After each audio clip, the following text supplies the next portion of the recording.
अस्सलाम वालेकुम दोस्तों। अज मैं मंडी गया तो सेब लेने से तो सेबां का रेट पुछया, 250-300 वाले सेब कहता 400 रुपये। केले पुछे वो 50-100 रुपये की दर्जन होंगी सी, वो कहता 150-200 रुपये।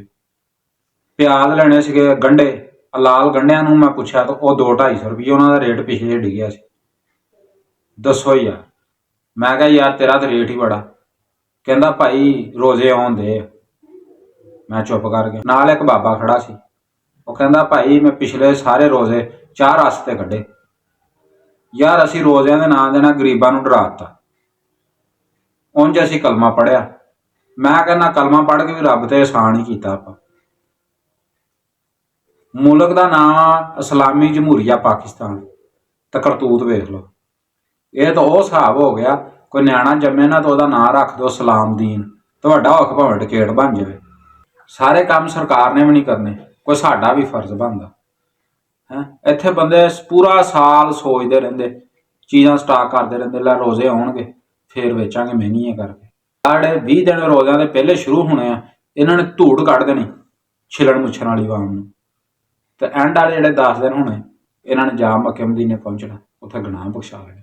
सब तो ज़्यादा मुसलमान 1.5 अरब के लागे है। जो थोड़े सीगे उदों बादशाहियां करते सी, हुण बहुते हो गए, हुण गुलामियां करते पे, हुण छित्तर खांदे पे। तुसीं हिसाब कर लो, फलस्तीन दे विच उन्होंने फुल्लां वर्गे बच्चे दफनाते, कोई बोलिया उहदे मामले नाल? कोई भी नहीं बोलिया यार। आ गैर मुसलम ये रोज़ियां दे विच चीज़ां सस्तियां करदे, असी सानूं पता असी जनतियां, असी चीज़ां महंगियां करदे, घट नहीं करदे।